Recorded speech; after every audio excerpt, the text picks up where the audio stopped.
श्री गणेशाय नमः। ओम गम गणपते नमः। श्री कुर्म पुराण 22वां अध्याय। जयध्वज के वंश वर्णन में राजा दुर्जय का आख्यान। महामुनि कणव द्वारा दुर्जय को वाराणसी के विश्वेश्वर लिंग का महात्म्य बतलाना।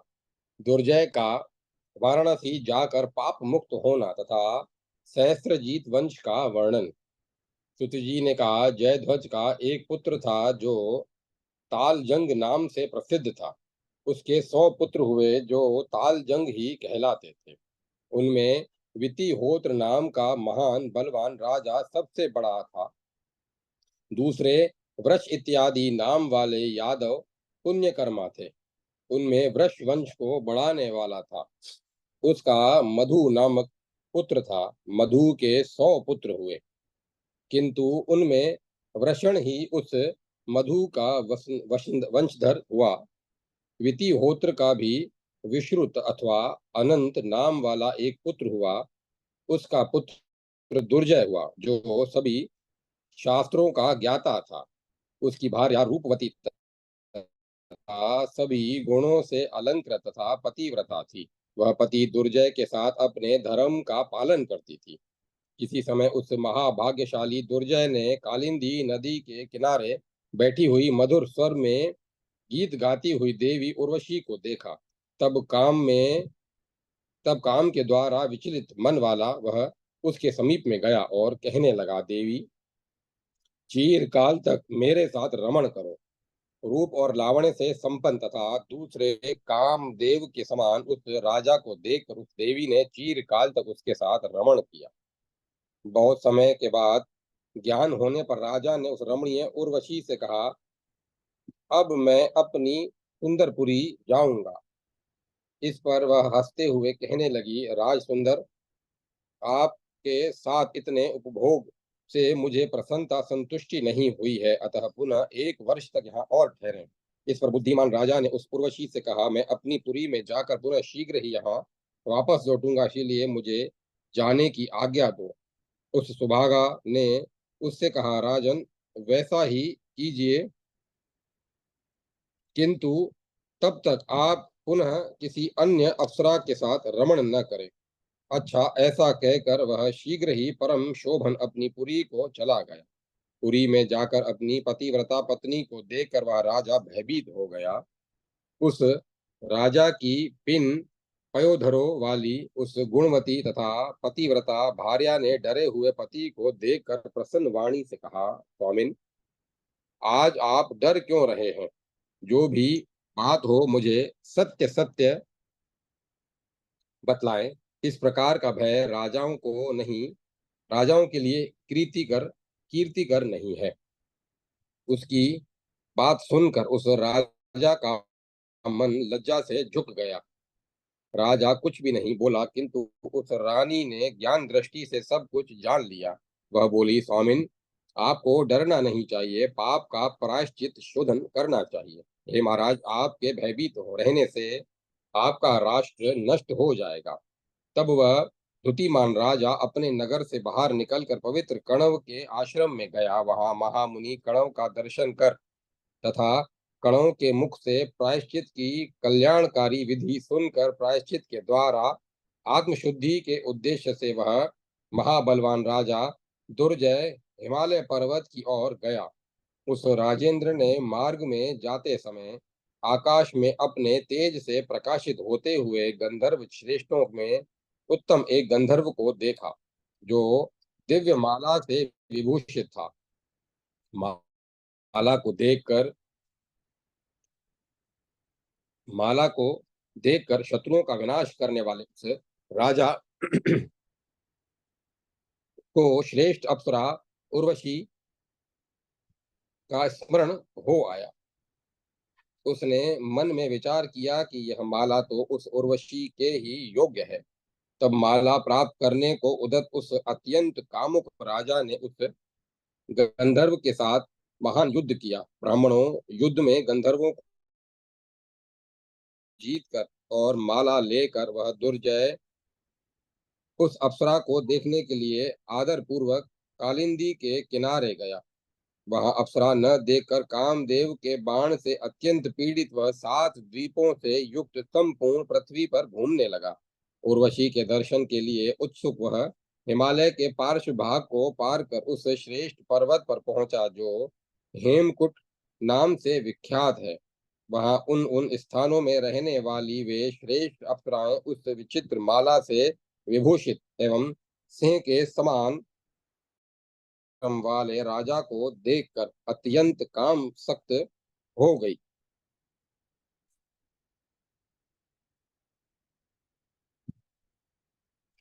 उर्वशी के वाक्य का स्मरण करते हुए और उसी में आसक्त मन वाले उस राजा ने उन सभी अप्सराओं को नहीं देखा और वह पर्वतों के शिखरों पर चला गया। वहां भी दिव्य अप्सरा उर्वशी को न देखकर देवताओं के समान पराक्रम वाला वह काम पीड़ित राजा देवताओं के स्थान महामेरु गया।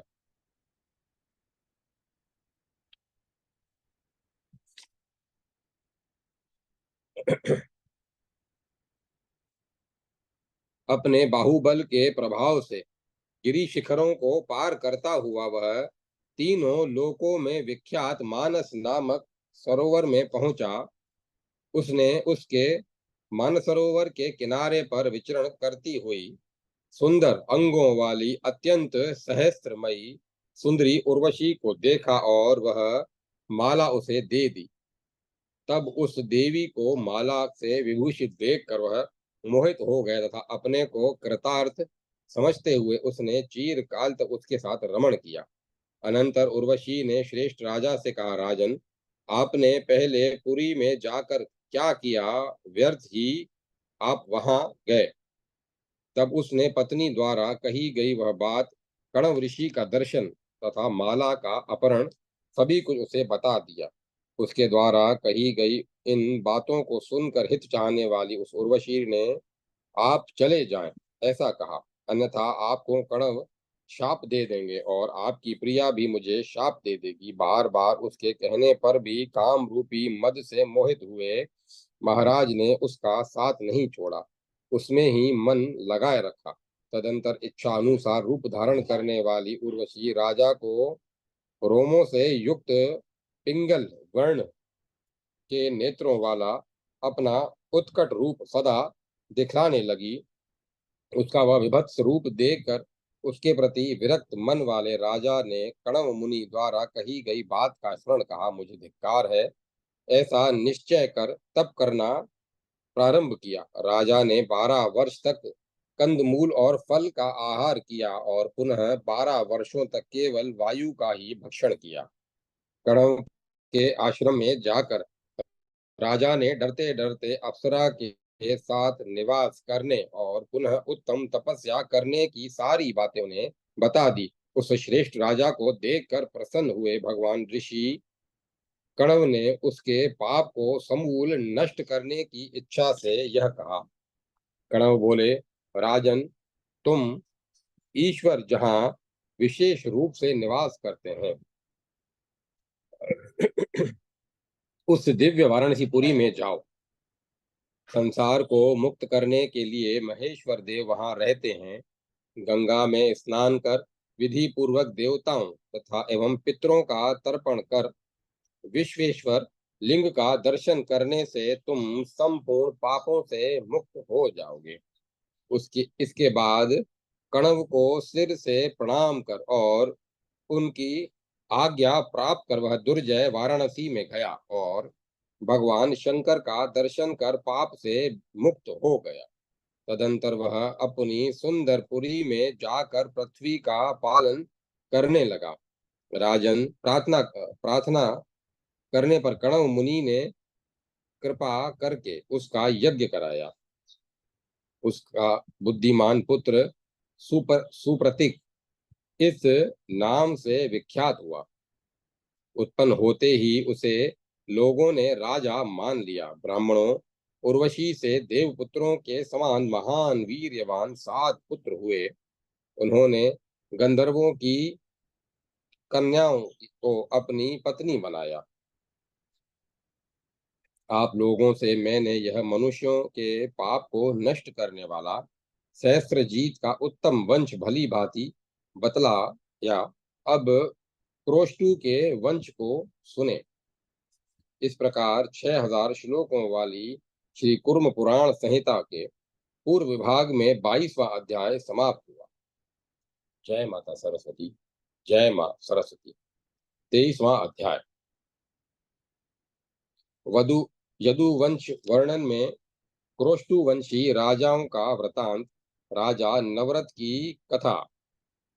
सतवत वंश वर्णन में अक्रूर की उत्पत्ति, राजा आनक दुंदुभि का आख्यान, कंस एवं वसुदेव देवकी की उत्पत्ति, वसुदेव का वंश वर्णन, देवकी के अन्य पुत्रों की उत्पत्ति, रोहिणी से संकर्षण, बलराम तथा देवकी से श्री कृष्ण का आविर्भाव, वासुदेव कृष्ण का वंश वर्णन।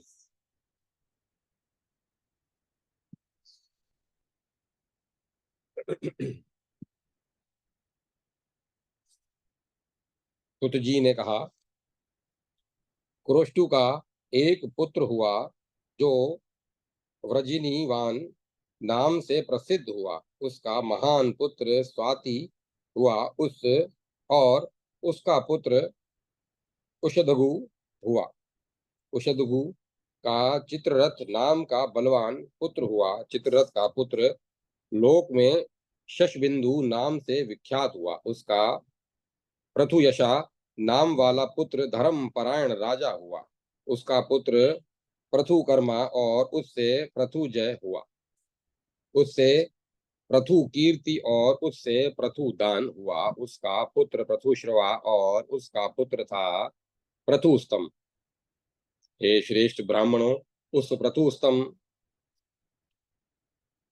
का पुत्र उष्णा हुआ और उसका सितेशु पुत्र हुआ।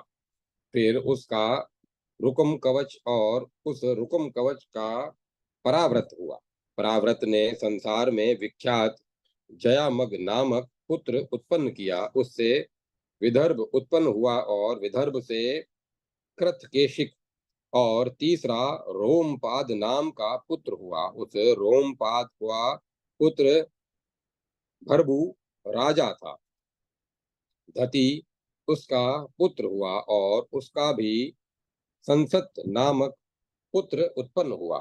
संसद का विश्वसह नाम वाला बलवान पुत्र था। उसका पुत्र महान पराक्रमी प्रजावान और उसका पुत्र कौशिक हुआ। उस कौशिक का बुद्धिमान समंतु नामक पुत्र था और उसका पुत्र अनल था। कौशिक का पुत्र चेदी था और उस चेदी के पुत्र चेग हुआ। उस चेदी के पुत्र चेग हुए। उन चेघों के ज्योतिषमान प्रधान था। उन चेगों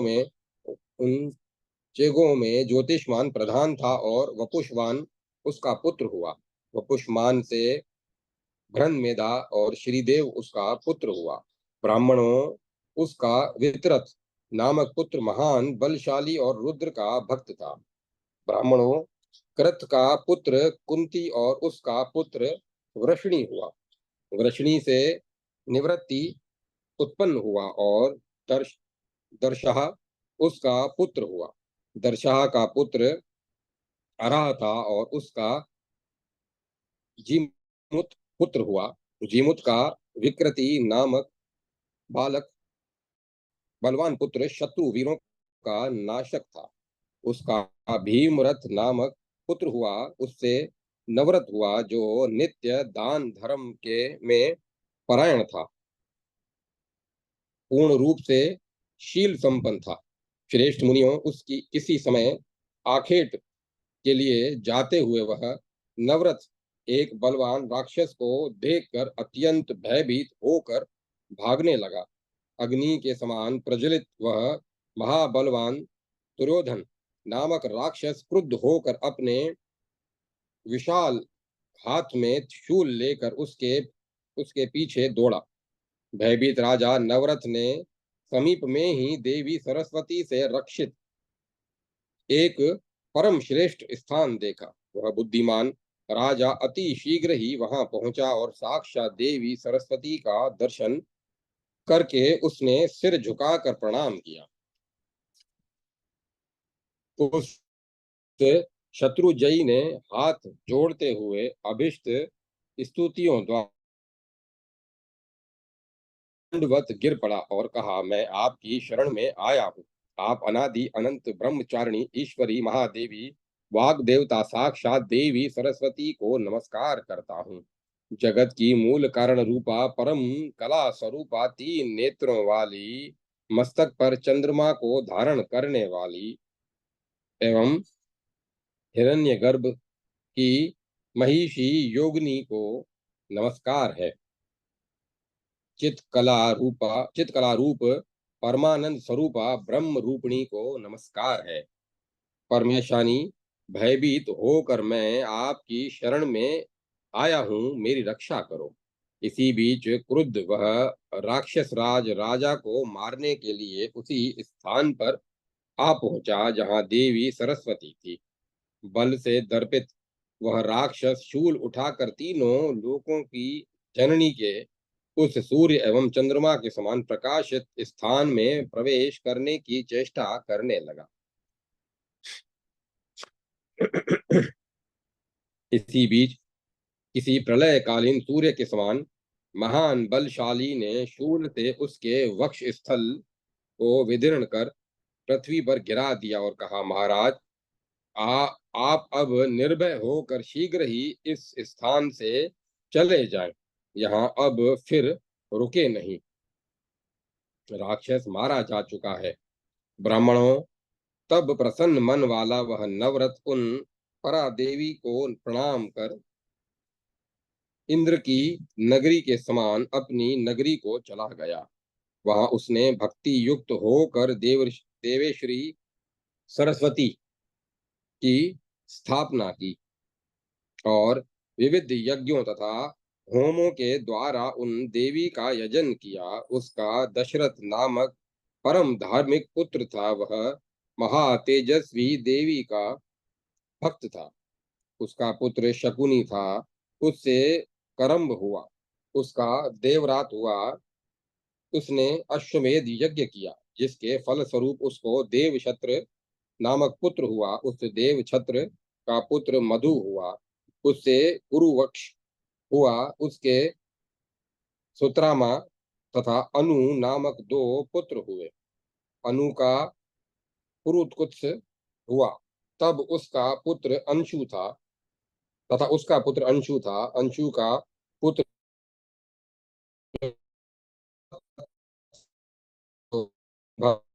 प्रतापी महाराज दानशील और धनुर्वेद जानने वालों में श्रेष्ठ था। उसने नारद जी के महान उसने नारद जी के कहने पर वासुदेव की पूजा की। उसने नारद जी से के कहने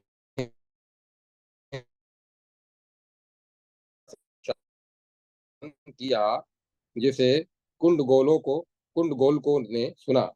कुंड पति के जीवित रहते हुए पर पुरुष से उत्पन्न पुत्र गोलक, पति के मर जाने पर पुरुष से उत्पन्न पुत्र। कुंड गोलकों ने सुना। उसके नाम से सात्वत ऐसा विख्यात कुंडादिकों के लिए शास्त्र प्रवर्तित हुआ। उस सत्वत का सभी शास्त्रों में पारंगत सात्वत नामक पुत्र हुआ। वह महाराज पुण्य श्लोक था। उसने उस सात्वत शास्त्र का प्रवर्तन किया। सतव संपन्न सात्वत की पत्नी कौशल्या ने अंधक महाभोज वृष्णि राजा देवावृद्ध तथा वेदज्ञों में श्रेष्ठ भजमान नामक ज्येष्ठ पुत्र को जन्म दिया। उसमें से राजा देवावृद्ध ने मुझे सभी गुणों से संपन्न शक्तिशाली पुत्र हो, इस आशय से परम तप किया।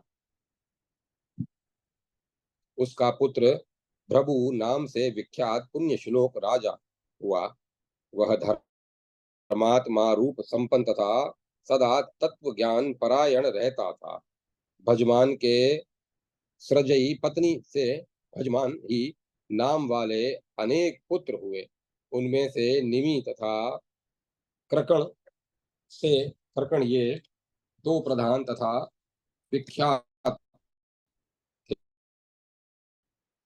भोज के वंश में भोज तथा वे मार्तिक उत्पन्न हुए। वृष्णि के बलवान सुमित्र वन मित्र तथा शिनी हुए। अनमित्र से निग्न हुआ तथा निग्न के महाभाग्यवान प्रसेन तथा श्रेष्ठ सत्राजीत नाम वाले दो पुत्र हुए। कनिष्ठ वृषणी नंदन अनमित्र से शिनी उत्पन्न हुआ। उसका सत्यक नामक पुत्र हुआ जो सत्य बोलने वाला तथा सत्य संपन्न था। सत्यक का पुत्र युधान और उसका पुत्र असंग हुआ। उसका पुत्र बुद्धिमान कुणी था और युगंधर उसका पुत्र हुआ। वृषणी को माद्री से यदुनंदन प्रशिन नामक पुत्र उत्पन्न हुआ। प्रशिन को श्वफलक तथा चित्रक नाम वाले दो पुत्र हुए। श्रफलक ने काशीराज की पुत्री को अपनी भार्या बनाया और उससे अक्रूर नामक पृथ्वी धार्मिक पुत्र उत्पन्न हुआ।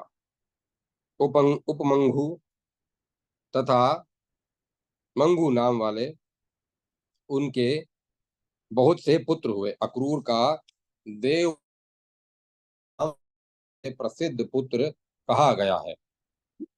पुण्यात्मा उपदेव भी उसका पुत्र हुआ। उन दोनों को विश्व तथा प्रमाथि नामक दो पुत्र हुए। चित्रक के प्रथु विप्रथु अश्वग्रीव सुबाहु सुपार्शक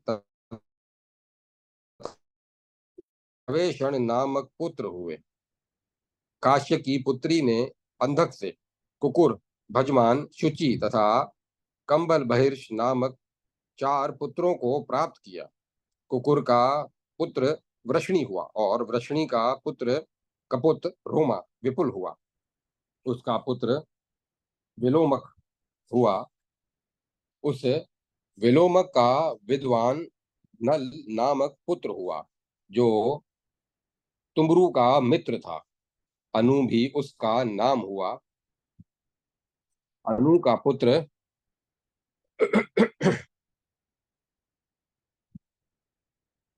अनकदुंद भी हुआ। ब्राह्मणों उसने गोवर्धन पर्वत पर जाकर महान तप किया। तब लोक महेश्वर देव ब्रह्मा ने उसे वर प्रदान किया और कहा, तुम्हारे वंश की अक्षय कीर्ति होगी तथा तुम्हें गुरु से भी अधिक श्रेष्ठ ज्ञान गान योग संगीत कला की स्वाभाविक प्रतिभा और इच्छा अनुसार रूप धारण धारण करने की योग्यता प्राप्त होगी। वर प्राप्त कर प्रशांत मन वाले उसने देवताओं द्वारा पूजित वरणीय और वृषवाहन स्थाणु शंकर की गान संगीत द्वारा पूजा की। गान में रत उस आनक दुंदुभी को भगवान देव अंबिकापति शंकर ने देवताओं के लिए भी दुर्लभ विवाह करने योग्य कन्या रूपी रत्न प्रदान किया। भार्या रूप में उसका साथ प्राप्त कर शत्रुनाशक राजा ने उस चंचल आंखों वाली अपनी प्रिया भ्रांत लोचना को श्रेष्ठ गान योग सिखलाया। राजा ने उससे सुंदर भुजा वाले शोभन नामक पुत्र तथा रूप और लावण्य से संपन्न हिमवती नाम की कन्या को उत्पन्न किया। तब राजा भ्रांत लोचना ने बाल्यावस्था में ही उस शोभन नामक पुत्र को तथा कन्या हिमवती को भी विधिवत गान विद्या की शिक्षा प्रदान की। उपनयन होने के अनंतर विधि पूर्वक गुरु से वेदों का अध्ययन कर शोभन ने गंधर्वों की मानसी नामक कन्या से विवाह किया और उससे वीणा बजाने का तत्व जानने वाले तथा संगीत शास्त्र में परंगत 5 श्रेष्ठ पुत्रों को उत्पन्न किया। पुत्र पौत्र तथा पत्नी सहित गान विद्या में पारंगत उस राजा ने गायन द्वारा त्रिपुर का नाश करने वाले देव शंकर की पूजा की। लक्ष्मी के सदृश विशाल नेत्रों वाली जो हिमवती नाम की कन्या थी, सुबाहु नामक गंधर्व उसे लेकर अपनी पुरी में चला गया।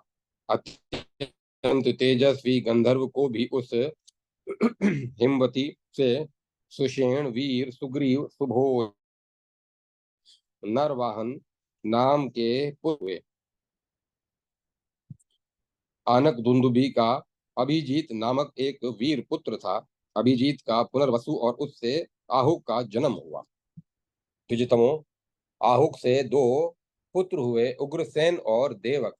देवक के देवताओं के समान देववान, उपदेव, सुदेव तथा देवरक्षित नाम वाले चार वीर पुत्र हुए। उनकी सात बहनें थी, वृकदेवा, उपदेवा, देवरक्षिता, श्रीदेवा, शांति देवा, सहदेवा, सुव्रता तथा देवकी। इनमें सुंदर मध्य भाग वाली देवकी सबसे बड़ी थी। ये सभी वसुदेव को दी गई। उग्रसेन के न्योगोद्र, कंस, सुभूमि, राष्ट्रपाल, तुष्टिमान तथा शंकु नाम वाले पुत्र थे। भजमान का प्रख्यात विदुरथ नाम वाला पुत्र हुआ। उसका पुत्र शूर उससे शमी तथा और शमी का प्रतिशक्त्र नामक पुत्र हुआ। उस प्रतिशक्त्र से स्वयं भोज और उससे शत्रुओं को पहुंचाने वाला पुत्र हृदिक हुआ। उसका पुत्र कृतवर्मा और उसका पुत्र देवर कहलाया। इस शूर के उस शूर से धीमान हुआ और उसका पुत्र वसुदेव था। देवताओं के प्रार्थना करने पर महाबाहु जगत गुरु वासुदेव विष्णु वसुदेव से देव की पुत्र के रूप में प्रकट हुए। वसुदेव की महाभाग्यशालिनी सुंदर रोहिणी नामक पत्नी से ने हल को आयुध के रूप में धारण करने वाले ज्येष्ठ पुत्र संकर्षण राम बलराम को जन्म दिया। वह परमात्मा विष्णु ही ये जगन में वसुदेव पुत्र वासुदेव है। हलायुध बलराम संकर्षण स्वयं साक्षात प्रभु शेष है। भृगु के शाप के कारण वे माधव विष्णु भी मनुष्य शरीर स्वीकार कर उन देवकी तथा रोहिणी से उत्पन्न हुए। उमा की देह से उत्पन्न योग निद्रा रूप कौशिकी देवी वासुदेव की आज्ञा से यशोदा की पुत्री हुई। मुनि श्रेष्ठों, वासुदेव के अन्य जो वासुदेव नाम वाले ज्येष्ठ पुत्र थे, उन सबको कंस ने पहले ही मार डाला।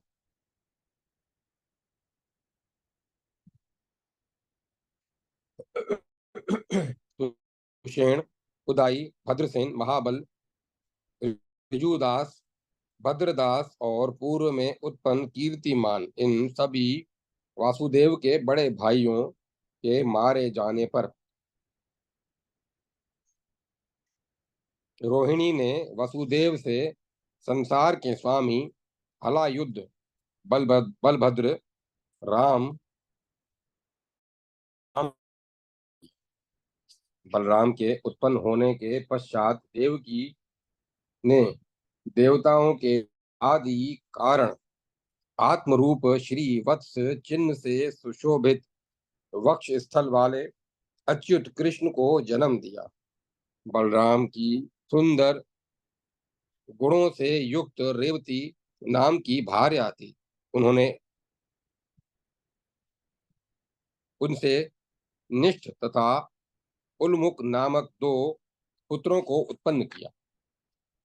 वसुदेव देवकी से उत्पन्न साक्षात विष्णु अक्लिष्ट कर्मा श्री कृष्ण की 16,000 पत्नियां थी और उनसे सैकड़ों हजारों पुत्र हुए। वासुदेव श्री कृष्ण की पत्नी रुक्मणी से चारुदेषण, सुचारु, चारुवेश, यशोधर, चारुश्रवा, चारुयशा, प्रद्युम्न तथा शंख नाम वाले महान बलशाली और पराक्रम संपन्न पुत्र हुए।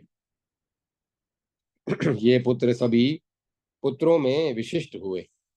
रुक्मणी से उत्पन्न इन वीर पुत्रों को देखकर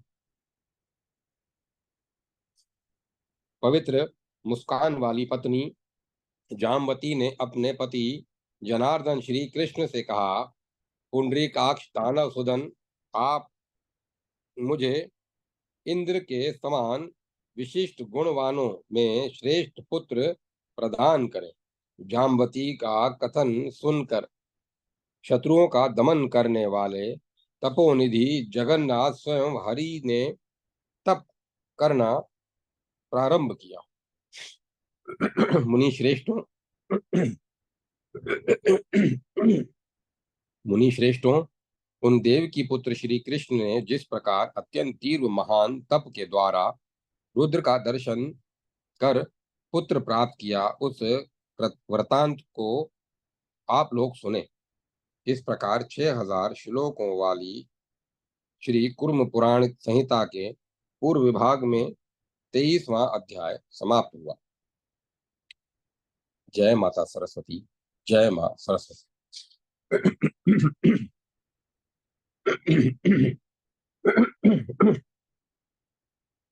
24वां अध्याय। पुत्र प्राप्ति के लिए करने हेतु भगवान श्री कृष्ण का महामुनि उपमन्यु के आश्रम में जाना।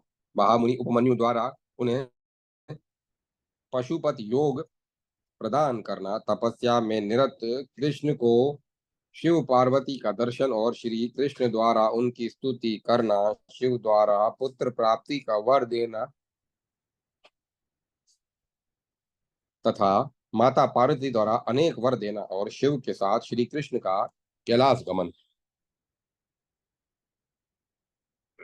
सुत जी बोले, ऋषिकेश, भगवान पुरुषोत्तम देव ने पुत्र प्राप्ति के लिए तपस्या के निदान रूप में सर्वोत्कृष्ट घोर तपस्या की। अपनी तप इच्छा से ही अवतीर्ण कृत्य विश्व को धारण करने वाले ये श्री कृष्ण अपने स्वरूप के मूल ईश्वर भाव का परिज्ञान कराने के लिए उत्तम तप स्थल में अन्वेषण के बहाने पक्षीराज गरुड़ पर आरूढ़ होकर विचरण करने लगे। हाथों में शंख चक्र गदा लिए तथा श्री वत्स के चिन्ह से चिन्हित श्री कृष्ण योगियों द्वारा सेवित अनेक प्रकार के पक्षी समूह से व्याप्त मुनीन्द्र महात्मा उपमन्यु के आश्रम में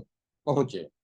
वह आश्रम विविध प्रकार के वृक्ष और लताओं से व्याप्त अनेक प्रकार के पुष्पों से सुशोभित ऋषियों के आश्रमों से युक्त तथा वेद मंत्रों की ध्वनियों से निनादित था। सिंह, भालू, शरभ, व्याघ्र और हाथियों से व्याप्त था। स्वच्छ स्वाद युक्त पीने योग्य जल वाले सरोवरों से सुशोभित था। विविध प्रकार के उद्यानों तथा शुभ देव मंदिरों से संपन्न था। ऋषि पुत्रों, महामुनि गणों, वेदाध्ययन संपन्न तथा अग्निहोत्र करने वालों से सेवित था। नासिका के अग्रभाग में जिनकी दृष्टि लगी हुई है, उसे ध्यान परायण योगियों से युक्त सभी प्रकार से पवित्र तत्वदर्शी ज्ञानियों से सेवित और चारों ओर नदियों से घिरा हुआ वह आश्रम ब्रह्मवादी जप को शंकर की आराधना में रत पवित्र तपस्वियों से सेवित सत्य संकल्प वाले परम शांत शोक तथा उपद्रव रहित यथाविधि सभी अंगों में भस्म लगाए हुए रुद्र के जप में परायण मुंडित या मात्र जटा रखे हुए तथा जटा के समान शिखा वाले अन्य तपस्वियों, ज्ञानियों और नित्य सेवित था। वहां सिद्धों के आश्रमों में वहां सिद्धों के आश्रमों से सुशोभित उस रमणीय श्रेष्ठ आश्रम में पापों का नाश करने वाली भगवती गंगा नित्य प्रवाहित रहती थी। उन विश्वात्मा माधव ने उन कल्पश रहित तपस्वियों को ढूंढ ढूंढ कर उनके समीप जाकर उन्हें सविधि प्रणाम किया और स्तुति पूर्वक उनकी पूजा की। शंख चक्र गदाधारी योगियों में के परम गुरु जगधोनी श्री कृष्ण को देखकर उन्होंने तपस्वियों ने भक्ति पूर्वक प्रणाम किया और अव्यक्त आदि देव महामुनि तथा उन सनातन देव का हृदय में ध्यान कर वैदिक मंत्रों से उनकी स्तुति करने लगे और आपस में कहने लगे, वे यही अद्वितीय परम साक्षात नारायण भगवान है, स्वयं पुराण पुरुष देव हैं, इस समय आए हुए हैं। ये ही अव्यय हैं, सृष्टि करने वाले, सनातन का पालन करने वाले ये ही हैं। अमृत होते हुए भी ये मूर्तिमान होकर मुनियों को देखने के लिए यहाँ आए हैं।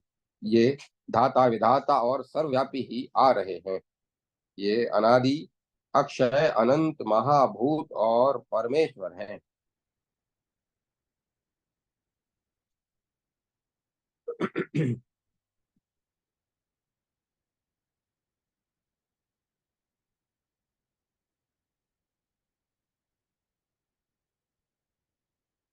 ये धाता विधाता और सर्वव्यापी ही आ रहे हैं। ये अनादि अक्षय अनंत महाभूत और महेश्वर हैं।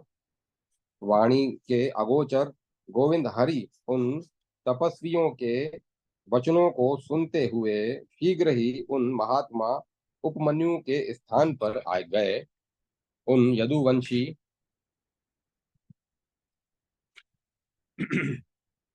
देव की पुत्र श्री कृष्ण ने प्रत्येक तीर्थ में श्रद्धा पूर्वक आचमन कर मार्जन कर देवता ऋषि और पितरों का तर्पण किया और मुनीश्वरों के द्वारा नदियों के किनारे स्थापित अमित तेजस्वी शंकर के लिंगों की पूजा की। वहां के निवासियों ने जहां जहां भी जनार्दन को आते हुए देखा, वहां वहां पुष्पों तथा अक्षतों से उनकी पूजा की। शांग्र धनुष शंख तथा असी धारण एवं शुभ अंगों वाले उन वासुदेव का दर्शन कर वहां रहने वाले सभी निश्चल से खड़े हो गए। वहां योग में आरूढ़ होने के इच्छुक जिन लोगों के मन समाधिस्थ थे, वे भी जनार्दन हरि को अपने सम्मुख देखकर उनका दर्शन करने के लिए अपनी इंद्रियों को बहिर्मुख कर लिए। इधर श्री कृष्ण ने गंगा में अवगाहन करने के पश्चात देवताओं पितरों आदि का दर्शन कर तर्पण आदि कर उत्तमोत्तम पुष्प आदि लेकर श्रेष्ठ मुनि उपमन्यु के गृह में प्रवेश किया। योगियों में श्रेष्ठ मुनि उपमन्यु के गृह में प्रवेश किया। योगियों में श्रेष्ठ भस्म में अवलिप्त शरीर वाले जटा और चीरधारी उन शांत मुनि को देखकर श्री कृष्ण ने सिर झुकाकर उन्हें प्रणाम किया। कृष्ण को आते हुए देखकर तत्वज्ञ उन मुनि ने योगियों के प्रथम पूज्य उन्हें आसन पर बिठाया और उनकी पूजा की। मुनि ने कहा, हम जानते हैं कि वाणी की ये उत्पत्ति स्थान परम पद रूप अव्यक्त शरीर वाले विष्णु शिष्य के रूप में उपस्थित हुए हैं। ऋषिकेश, आपका स्वागत है। हमारे तप सफल हुए, जो साक्षात विश्वात्मा विष्णु ही मेरे घर आए हैं। प्रयत्न करते हुए भी योगी तथा मुनि जन आपको देख नहीं पाते। ऐसे आपके यहाँ आने का प्रयोजन क्या है? उपमन्यु के उस वाक्य को सुनकर केशी का मर्दन करने वाले महायोगी भगवान ने उन्हें प्रणाम कर कहा। श्री कृष्ण बोले, भगवान, भगवान शंकर के दर्शनों के लिए उत्सुक मैं आया हूँ। कृतिवासा गिरीश, भगवान शंकर का दर्शन करने के लिए उत्कट इच्छा है। योग विद्या के योग विदों में श्रेष्ठ भगवान ईश का शीघ्र ही कैसे दर्शन कर सकता हूँ? उन उमापति को मैं कहाँ देख पाऊंगा? ऐसा कहे जाने पर भगवान उपमन्यु ने कहा, तीव्र भक्ति एवं तपस्या के द्वारा वे परमेश्वर देखे जा सकते हैं, इसीलिए ऐसा ही प्रयत्न करो। ब्रह्मवादी मुनीन्द्र जप करने वाले तथा जो तपस्वी हैं, वे यहाँ उन देव ईश्वर देवादि देव का ध्यान करते हुए निवास कर रहे हैं। यहाँ भगवान देव वृषभध्वज पत्नी पार्वती सहित तथा विविध भूतों और योगियों से घिरे हुए सदा क्रीड़ा करते हैं। प्राचीन काल में इस आश्रम में कठोर तप करने तप करके भगवान वशिष्ठ ईश ऋषि ने महेश्वर रुद्र से योग प्राप्त किया था। यहीं प्रभु कृष्ण देवपायन भगवान व्यास ने उन ईश्वरों के भी ईश्वर भगवान शंकर का दर्शन कर परम ज्ञान प्राप्त किया था। इसी रमणीय श्रेष्ठ आश्रम में सुरभि ने भक्ति पूर्वक तपस्या करके जटाधारी रुद्र से पुत्रों को प्राप्त किया था। पूर्व काल में काल से भयभीत देवताओं ने यहीं पर श्रीमान हर महाकाल का दर्शन कर भय से रहित होकर शांति प्राप्त की थी।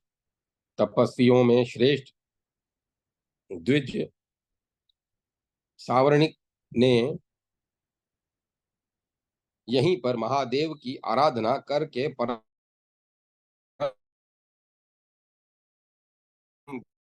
ग्रंथ रचना की शक्ति प्राप्त की थी।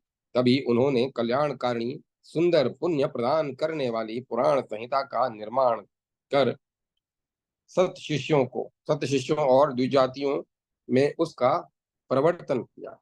पुरुषोत्तम इसी स्थान पर काव्य शांशपायन ने महादेव का दर्शन कर उनकी आज्ञा प्राप्त करके 12,000 श्लोकों वाली इस कुरुम रूपधारी भगवान विष्णु के द्वारा वर्णित पुराण संहिता का निर्माण किया। वेद संपन्न पुण्य वायवीय पुराण संहिता का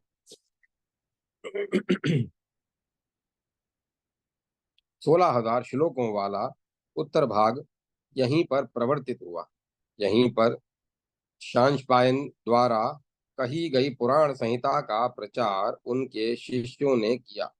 महायोगी याज्ञवल्क्य ने यहीं पर तपस्या द्वारा शंकर का दर्शन करके उनकी आज्ञा से श्रेष्ठ योग शास्त्र का निर्माण किया था। पूर्व काल में भृगु ने यहीं परम तप करके महेश्वर से योगज्ञों में श्रेष्ठ शुक्र नामक पुत्र को प्राप्त किया था। इसीलिए यहीं पर तपस्या करके देवताओं के ईश महेश्वर विश्वेश उग्र भीम कपर्दी का आप दर्शन करें। ऐसा कहकर महामुनि उपमन्यु ने सुंदर कर्म करने वाले कृष्ण को पाशुपत योग, पाशुपत व्रत और पाशुपत ज्ञान प्रदान किया। इस श्रेष्ठ मुनि के कहने से वे प्रभु मधुसूदन वहीं पर तपस्या द्वारा रुद्र की आराधना करने लगे। सभी अंगों में यथाविधि भस्म धारण करके मुंडित एवं वलकल वस्त्रधारी होकर अनन्य मन से शिव में चित्त को समाहित कर निरंतर रुद्र संबंधी मंत्रों का जप करने लगे। तदंतर बहुत समय बीत जाने के बाद अर्ध चंद्रमा को आभूषण रूप में धारण किए सोम रूप महादेव महेश्वर देवी पार्वती के साथ आकाश में दिखलाई पड़े। उन श्री कृष्ण ने मुकुट, गदा, त्रिशूल, पिनाक, धनुष तथा चित्र विचित्र माला किए हुए सिंह के चर्म रूपी वस्त्र से समस्त अंगों को आच्छादित किया। ये देवादिदेव महादेव को देवी पार्वती के साथ देखा। हाथ में परशु धारण किए हुए नरसिंह के चर्म से आच्छादित शरीर वाले प्रणव का उच्चारण कर रहे तथा सहस्त्रों सूर्यों के समान श्रेष्ठ त्रिलोचन भगवान शंकर का श्री कृष्ण ने दर्शन किया। उन्होंने श्री कृष्ण ने अपने समक्ष पुराण पुरुष सनातन प्रभु योगी ईश्वर अणु से भी सूक्ष्म अनंत शक्ति युक्त प्राणेश्वर शंभु को देखा, जिन रुद्र के प्रभाव का देवता पितामह इंद्र, अग्नि, वरुण तथा यम भी आज तक वर्णन नहीं कर पाए। उन आदि देव को श्री कृष्ण ने सामने देखा।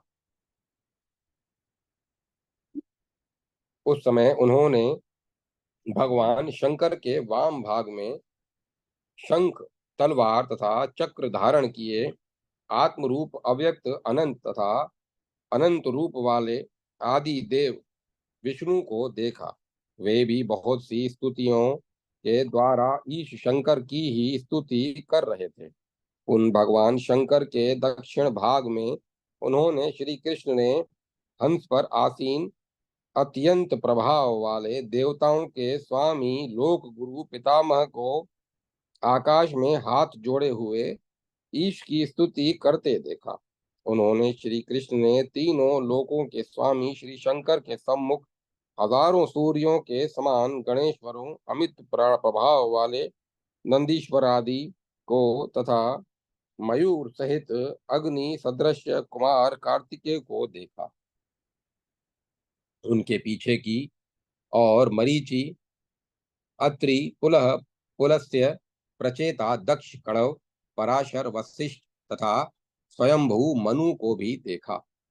उन उदार बुद्धि वाले विष्णु कृष्ण ने भक्ति पूर्वक हाथ जोड़ते हुए देवी पार्वती सहित शंकर को प्रणाम किया तथा अपने हृदय में आत्म स्वरूप का ध्यान कर देवताओं के प्रधान शंकर की मंत्रों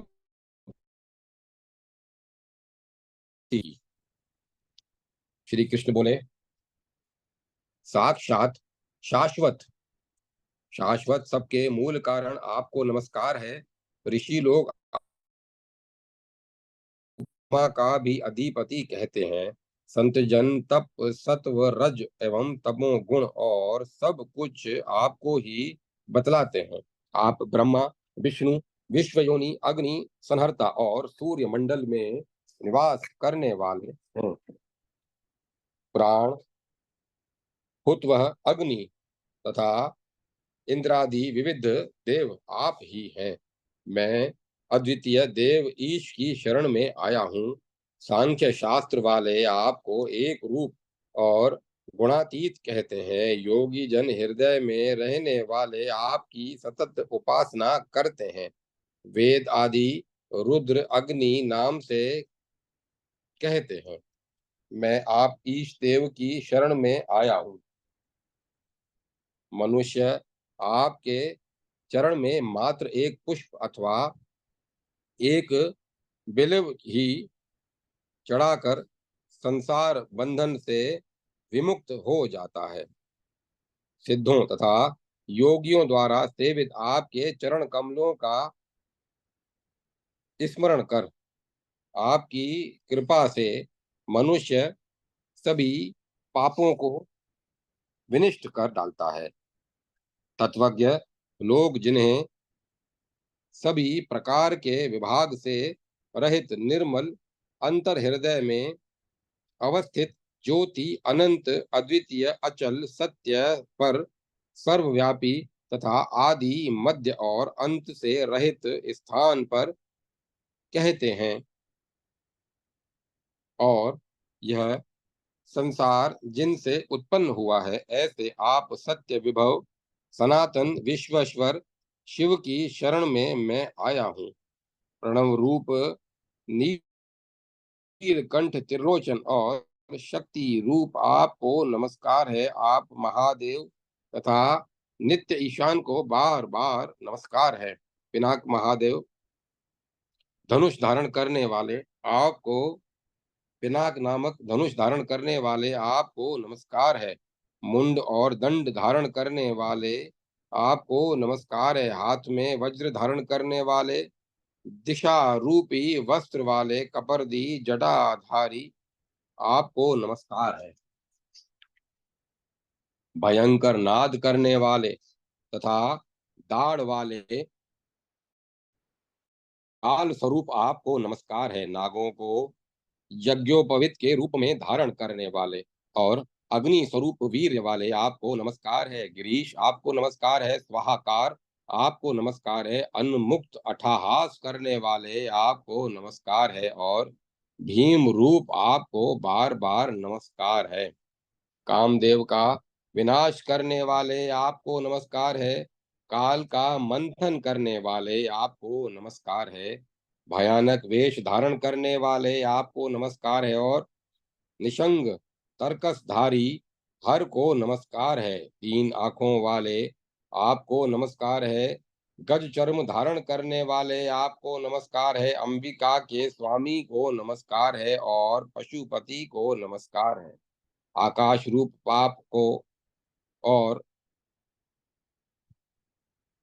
आकाश रूप आपको और आकाश के अधिपति को नमस्कार है। नर और नारी का शरीर धारण करने वाले अर्धनारीश्वर तथा सांख्य और योग का प्रवर्तन कर देवताओं के स्वामी और देवताओं के द्वारा आराधित लिंग वाले आपको नमस्कार है। कुमार के गुरु कार्तिकेय के पिता आपको तथा देवादिदेव आपको नमस्कार है। यज्ञ के अधिपति को नमस्कार है। ब्रह्मचारी को नमस्कार है। महान मृग व्याध तथा ब्रह्माधिपति को नमस्कार है। हंस रूप को नमस्कार है। विश्व रूप तथा मोहित करने वाले को बार बार नमस्कार है। योगी योग से प्राप्त होने योग्य तथा योग ही जिनकी माया है ऐसे आपको नमस्कार है। प्राणों का पालन करने वाले प्राणी मात्र के प्राण रक्षक और घंटा नाद प्रिय को नमस्कार है। कपाली आपको नमस्कार है। स्वामी को नमस्कार है। आपको नमस्कार है, नमस्कार है, नमस्कार है। पुनः आपको बार बार नमस्कार है। परमेश्वर आप मेरी अभिष्ट इच्छाओं को सभी प्रकार से मुझे प्रदान करें। विप्रों इस प्रकार वे माधव भक्ति पूर्वक देवेश की स्तुति कर और देवों अर्थात शंकर पार्वती के चरणों में दंडवत गिर पड़े। मेघ के समान गंभीर ध्वनि वाले भगवान शंकर ने केशी को मारने वाले श्री कृष्ण को उठाकर मधुवचन कहा मधुर वचन कहा।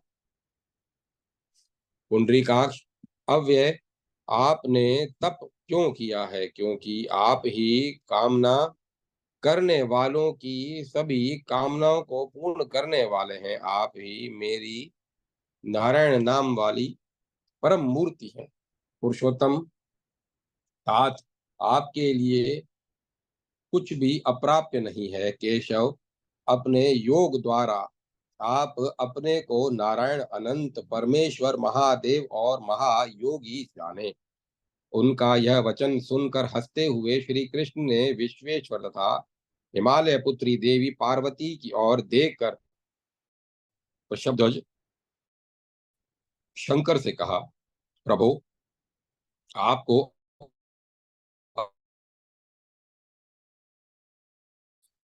सब कुछ ज्ञात है। मैं अपने ही समान ऐसा पुत्र चाहता हूं जो आपका भक्त हो। श्री शंकर आप मुझे प्रदान करें। प्रसन्न मन होकर विश्वात्मा हर ने तथास्तु ऐसा कहकर और देवी पार्वती की ओर देखकर केशव का आलिंगन किया तदंतर शंकर ने आधे शरीर में स्थित संसार की माता, हिमालय पर्वत की पुत्री देवी पार्वती ऋषिकेश से बोली, अच्युत केशव वत्स में, ईश्वर शंकर में तथा मुझ में भी सर्वदा रहने वाली आपकी अनंत निश्चल और अनन्य भक्ति को जानती हूँ। आप ही साक्षात नारायण और सर्वात्मा पुरुषोत्तम हैं। पूर्वक प्रार्थना किए जाने पर देवकी के पुत्र के रूप में उत्पन्न हुए थे। आप अपने आत्म रूप में निर्मल पद को स्वयं देखें। हम दोनों में कोई भेद नहीं है। विद्वान लोग हम दोनों को एक रूप से देखते हैं। केशव, आप इन अभिष्ट वरों को मुझसे ग्रहण करें। आपको सर्वज्ञता, ऐश्वर्य, वह परमेश्वर संबंधी ज्ञान, शिव के निर्मल निश्चल भक्ति तथा अपने में श्रेष्ठ बल प्राप्त हो। के द्वारा ऐसा कहे जाने वाले जनार्दन कृष्ण ने उनके वर रूपी आशीर्वाद को शिरोधार्य किया। देव महेश्वर ने भी कृष्ण को ऐसा ही कहा, अर्थात आशीर्वाद प्रदान किया। तब देवताओं तथा मुनियों से पूजित होते हुए देवादिदेव गिरीश भगवान शंकर कृष्ण का हाथ पकड़कर देवी पार्वती के साथ कैलाश पर्वत पर चले गए। इस प्रकार 6000 श्लोकों वाली श्री कुर्म कुर्म संहिता के पूर्व विभाग में 24वां अध्याय समाप्त हुआ। जय माता सरस्वती। जय माँ सरस्वती। जय माता सरस्वती। जय माँ सरस्वती। ओम नमः शिवाय। ओम नमो नारायण। ओम नमो भगवते वासुदेवाय। ओम तत्सत। ओम तत्सत। ओम तत्सत। अब कथा को विराम दिया जाता है।